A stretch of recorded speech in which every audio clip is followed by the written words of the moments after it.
Punto Biblikal. Humig baboy. Nya magdasag kog duha ka container nga bahalina.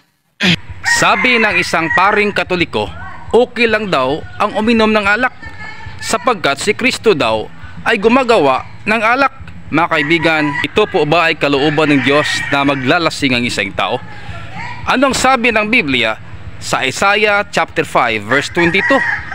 Alaot kadtong tao nga hawd sa inom og dili mo sibog kun hagitog inom. Ug unya ito rin ang sinasabi sa aklat ng panultihon Proverbs 20 verse 1.